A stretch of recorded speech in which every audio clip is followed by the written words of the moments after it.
A very good morning to all of you. I am Indu, your math teacher. Today we are going to study our ongoing topic, that is linear equations. In linear equations, we have studied the basics. After doing algebra, we get to know what are expressions, and in linear equation, we studied how an expression could be converted into equation. कैसे convert होती है. So expression जो algebraic expression होती है उसको हम कैसे linear equation में कन्वर्ट करते हैं. In your book it is chapter number 7, that is linear equation. Let us recall what we have studied about equations. पहले हम इक्वेशंस का कॉन्सेप्ट जो है उसको रिवाइज कर लेते हैं. Then we will come to the word linear, फिर हम लीनियर बनाएंगे. Equations are those expression who which have equals to sign, जिनके पास इक्वल्स टू साइन होता है, और LHS और RHS दो सेपरेट साइड्स होती हैं. Okay, so it makes an equation. वो क्या होती हैं? इक्वेशंस होती हैं. What about linear? Linear equation उनको कब बोलेंगे? लीनियर इक्वेशन उनको तब बोलेंगे when the power of the variables involved in that equation having power 1. जो पावर जो होती है इक्वेशन के अंदर, जो भी इक्वेशन हमने ली है उसके अंदर जो वेरिएबल की पावर होगी वो 1. Now I want to recall here what are variables and what are constants. Variable क्या होते हैं, कॉन्स्टेंट क्या होते हैं, मैं पहले ये बताना चाहूँगी आपको. वेरिएबल जो हैं वो हमने पढ़ा था कि variables are those alphabets which are used in mathematics and their values vary from equation to equation and expression to expression. ठीक है, इक्वेशन टू इक्वेशन वेरी करती है और एक्सप्रेशन टू एक्सप्रेशन वेरी करती है. Now what are constants? Constants are those countings और those numbers, हम क्या बोलेंगे उनको, वो नंबर्स जो कि ऑलवेज फिक्स होते हैं. Those numbers which are always fix. जैसे हम अगर काउंटिंग की बात करते हैं, अगर मैं बोलूँ 10, तो 10 चाहे आप यहाँ पर रेवारी में देखेंगे तो भी उसको 10 बोलेंगे. If you are just in America then also you will call it 10. आप उसको 10 ही बोलेंगे.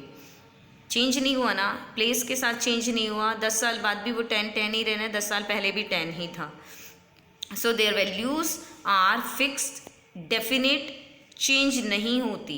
वेरिएबल की चेंज होती है, और वेरिएबल बना है वेरी से. वेरी मतलब चेंजेबल. ठीक है, तो वेरिएबल क्या हुआ? जिसकी वैल्यू चेंज होती हो. Now let us come to the definition. अब हम डेफिनेशन में आते हैं. An equation in which highest power, ये जो जिस पर मैं फोकस कर रही हूँ, this is your highest power of the variable involved is 1. An equation in which the highest power of variable involved is 1 is known as linear equation. अगर मैं 2-3 इक्वेशन यहाँ पर लिख दूँ आपके लिए, ठीक है, मैंने 2 इक्वेशन लिख देती हूँ मैं आपके लिए, फिर आप बताएंगे लीनियर इक्वेशन कौन से वाली है. ठीक है, now tell me which is linear equation, क्योंकि जो हम डेफिनेशन पढ़ रहे हैं उसके according an equation in which highest power of variable involved is 1. Power जो है वो कितनी होनी चाहिए? 1 होनी चाहिए. अब अगर मैं यहाँ पर देखूँ, if I will see here कि यहाँ पर आपकी जो पावर है दिस इज़ 1. क्यों है 1? क्योंकि यहाँ पर हमने देखा कोई पावर नहीं है, तब हमारी पावर सिंगल होती है. वी डोंट राइट इट, हम उसको क्या करते हैं, राइट लिखते नहीं हैं उस पावर को.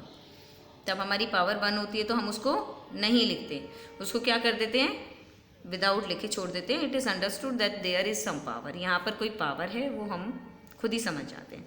और यहाँ पर here you can see it is 2. So कौन से वाली जो आपकी इक्वेशन है दैट इज़ लीनियर इक्वेशन. कौन से वाली इक्वेशन लीनियर इक्वेशन है? यस, फर्स्ट वन, पहले वाली. कैसे? Because as we studied right now, अभी हमने पढ़ा है कि लीनियर इक्वेशन क्या होती है, जिसकी जो हाईएस्ट पावर होती है वो क्या होती है? 1. Highest power is 1.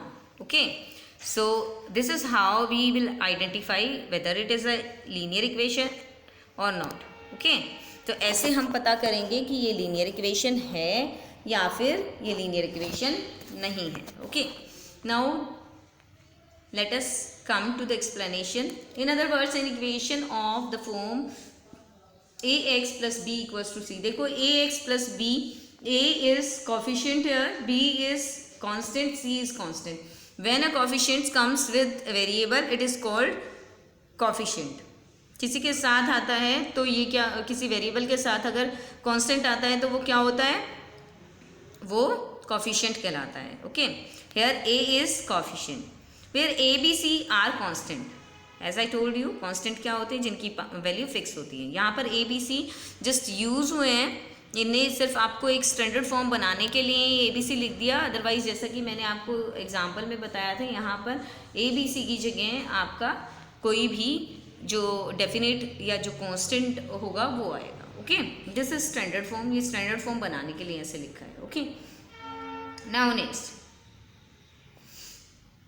a is not equals to 0. a 0 के इक्वल नहीं होगा. x is the variable, is called linear equation. x variable है, as I told you, there will be one और more than one variable in every equation. The equal sign in an equation divides it into two sides. दो sides में change convert कर देता है. एक expression को equation बना देता है. Equals to sign is responsible for making an expression और converting an expression into equation, क्योंकि वो सेपरेट कर कर एक LHS साइड बना देता है और दूसरी वाली RHS साइड बना देता है. Okay, now let us take an example. एक क्वेश्चन लेते हैं. 3x + 5 equals to 17. अगर मैं यहाँ पर इस क्वेश्चन में देखूँ 2x + 5 equals to 17. We know how to solve equations. हमें पता है, हमने इक्वेशंस पढ़ी हैं, अलजेब्रा भी पढ़ा है, तो हमें इक्वेशन सॉल्व करनी आती हैं. How we can solve them, by transposing the sides और ट्रांसपोजिंग द नंबर्स. ठीक है, ट्रांसपोज करें. 17 - 5, यहाँ पर if you can see here, आप यहाँ देख सकते हैं कि आपका ये जो है 2x + 5 है और ये +5 इक्वल्स टू के उस साइड जाएगा तो क्या बन जाएगा, -5 बन जाएगा. Why, because after changing sides the sign will be just opposite to the previous sign. बिल्कुल उस साइन के अपोजिट हो जाता है जो होता है. तो यहाँ पर आप देख सकते हैं 17 - 5. Okay, and that will be equals to 12. Now what is left in LHS side में अब क्या बच गया है हमारे पास, अब हमारे पास बचा है 2x. क्या बच गया, 2x. अब हमें तो किसकी वैल्यू चाहिए, we need to find value of variable की वैल्यू चाहिए. सो हमें x की वैल्यू चाहिए. अब 2 भी हटाना पड़ेगा यहाँ से, we have to remove it, remove करना पड़ेगा. तो अब हम क्या करेंगे, what we are going to do is we will transpose 2 also to the RHS side. तो RHS साइड में हम 2 को और ले जाएंगे and your answer will be 6. x equals to 6. So x की वैल्यू यहाँ पर क्या आ गई आपकी, 6 आ गई. ओके, this is how you have to do this question. And what about checking it, check कैसे करेंगे, substitute the value of x in this first equation. जो आपको क्वेश्चन दिया हुआ है ना, क्वेश्चन के अंदर आपको सब्सटीट्यूट कर देनी है x की value. Here you can C I got value 6. मैंने ये 6 को कहाँ रख दिया, x की जगह रख दिया. मैंने 6 को कहाँ रख दिया, x की जगह रख दिया. और फिर मैंने LHS को सेपरेट सॉल्व किया और RHS को सेपरेट सॉल्व किया. अगर RHS साइड कोई वेरिएबल इन्वॉल्व नहीं है तो हम क्या करेंगे, then we will not do any substitution in RHS side. RHS side जैसे यहाँ पर कोई वेरिएबल नहीं था तो हमने कोई सब्सटीट्यूशन नहीं किया. Okay, and now we get 2 × 6 equals to 12 + 5 and it will be 17. ये क्या हो गया, 17 हो गया. So 17 here and 17 in the RHS side. 17 ही LHS में है और 17 ही RHS में है, both are equal. So you have done the correct calculation, मतलब आपका ये आंसर ठीक है. This is called checking. इसको चेक बोलते हैं. आपने सॉल्व किया क्वेश्चन और आपको डाउट है कि पता नहीं मेरा आंसर x की वैल्यू ठीक है या नहीं है, तो आप अगर पूछा भी नहीं है क्वेश्चन में, if it is not asked that you have to check your answer, then also you can check it to check your own answer. अपने मन से भी अपने आंसर को चेक करने के लिए आप ये स्टेप कर सकते हैं. Okay, now this you can do on your own. मुझे लगता है ये 3 क्वेश्चन आप कर लेंगे. Okay, second I have done for you, first and second I have done, and these 2 you have to do. Take screenshot and do these 2 questions and send it to me or write in comment box. Write each of the following statements as an equation. अब आपको equation की form में लिखना है इनका. 5 times a number equals to 40. 5 times a number जिसका नाम लिया है a number means it is not mentioned which number we are talking about, किस नंबर के बारे में बात करें। तो आपको यहाँ value any alphabet you can use, like here I am using Y. 5 times a number मतलब 5 टाइम्स मीन्स 5 से मल्टीप्लाई होगा equals to 40। This is answer for first part. ये फर्स्ट पार्ट का आंसर है, 5 times the number equals to 40। Now what you can do here is, so what we were doing, हम क्या कर रहे थे, हमने फर्स्ट क्वेश्चन किया 5 times a number equals to 40। Now we have to do our next part, a number increase by 8 equals to 15। Now this is case of addition, why, because we are increasing something. अगर मैं बोलूँ तुम्हारे पास 5 रुपये थे और तुमने उनको increase कर लिया 3 से, तो अब वो कितने हो गए 5 रुपीज़ से। Now they are add 3 in it and you will get 8। क्या किया, एडिशन हुआ, ठीक है। In this question you can see here a number increase by 8। A number means you have to assume the number because it is not given, दिया हुआ नहीं है, ठीक है। Increase by 8 means add 8। If it will be, अगर ये ऐसा होता, suppose it would be like decreased by, या फिर टेकन अवे और subtracted or reduced, if these words will be used then you have to do subtraction here। तब आपको क्या करना है, माइनस का साइन लगाना है। जैसे मैं अभी आपको बताऊं, यहाँ इंक्रीज की जगह अगर मैं डिक्रीज लिख दूं तो what will be the statement, statement क्या बन जाएगी, a number decreased by 8, then what will be answer, answer क्या होगा आपका, it will be a number decreased by 8 equals to 15, ये होगा। लेकिन if it is case of, as we know here it is case of increase, so 8 आ जाएगा। अगर taken away होता है, रिमेंबर दीज वर्ड्स, इन वर्ड्स को ध्यान रखना है, टेकन अवे, माइनस, सब्ट्रैक्ट और reduced, decreased, they are for minus. And for addition we have some words like increased, raised and added, these words will be you for addition। ये जहाँ भी use होंगे वहाँ क्या होगा, एडिशन होगा। और एक्सीड और जो रिड्यूस होता है उनका भी यही केस है, ओके।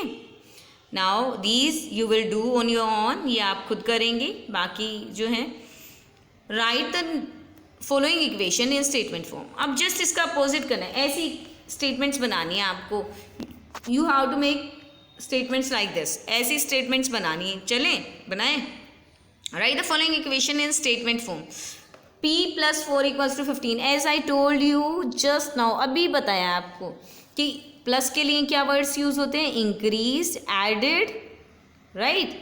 सो अब यहाँ पर हम क्या कर सकते हैं, a number is, because we will not mention p हम यहाँ मैंशन नहीं करेंगे। अगर करना चाहें तो it will not be wrong, गलत नहीं होगा, लेकिन हम मोस्टली मेंशन नहीं करती, अ नंबर से हम इंडिकेट करते हैं। A number increased by 4 equals to 15। What will be the statement, a number increased by 4 is equals to 15। For next, a number decreased और 7 is taken away from a number m equals to 3। Okay, now 2m equals to 7। अब इसका क्या बनेगा, 2 times a number equals to 7, 2 times a number results to 7। Okay, now 3 times p increased by 4 equals to 25, 4 times a number reduced by 2 equals to 18. Okay, this is how you have to write it on your own. थोड़ा बहुत change हो तो भी कोई problem नहीं है। Now I am taking a word problem here, यहाँ पर मैं एक वर्ड प्रॉब्लम ले रही हूँ। Arun's mother give him 10 rupees, now Arun has 25 rupees in all. How much money was there with Arun initially. Starting में उसके पास कितने रुपए थे, पहले हम देखेंगे, पूरी स्टेटमेंट को बहुत अच्छे से पढ़ेंगे। Let us read it again, दोबारा पढ़ें कि अरुण's मदर गिव हिम 10 रुपीज़, 10 रुपये दिए हैं अभी, Arun has 25 rupees in all. अब उसके पास कितने हो गए? 25 हो गए। उसकी मम्मा ने 10 रुपये दे दिए और उसके बाद उसके पास क्या हो गए? 25 हो गए। हमें प्रीवियस वैल्यू का नहीं पता, तो हम उसको क्या एज्यूम कर लेंगे? पहले तो हम उसको एज्यूम कर लेंगे x। उसकी मम्मा ने दिए 10 रुपये और उसके अब पैसे कितने हो गए? 25 रुपीज़। अब ये जो 25 नहीं, ये जो इक्वेशन बनी है, we will solve it for the value of x। वो जो हमने फर्स्ट क्वेश्चन में की थी, जो हमने स्टार्टिंग की थी टॉपिक की, उसमें मैंने आपको बताया था we have to transpose it, and हमें इसको ट्रांसपोज करना है। क्यों? Because we need x only at one side. एक साइड पे हमें सिर्फ x चाहिए, बाकी सबको हमें हटा देना है। So we will shift it over there. यहाँ करेंगे, यहाँ एडिशन है, there it will be subtraction होगा, तो ये वाला स्टेप हो गया। Now what will be your answer? 15। So Arun had 15 rupees initially, 15 रुपये थे उसके पास। वैसे भी अगर हम सिंपल लैंग्वेज में भी देखें कि आपके पास, आपको ये नहीं पता गुल्लक में कितने रुपए हैं और मम्मी ने 10 रुपये और दिए, आपने सोचा चेक कर लें हम कितने रुपए हो गए, तो आप क्या करेंगे? आप अपनी गुल्लक को खोलेंगे और देखेंगे पिगी बैंक में कितने हो गए टोटल। और तो कितने हो गए? पहले वाले तो पता नहीं, 25 रुपये निकले। तो पहले कितने थे भाई? 10 ही तो दिए मम्मी ने, बाकी जो रिमेनिंग थे वो तो पहले वाले थे, प्रीवियस वाले थे। So this is how you can calculate it. आप इसको इक्वेशन फॉर्म में ऐसे कैलकुलेट करें। You have a nice day. I hope this topic is clear to all. Now this question is for you. Pause the video and send me answer.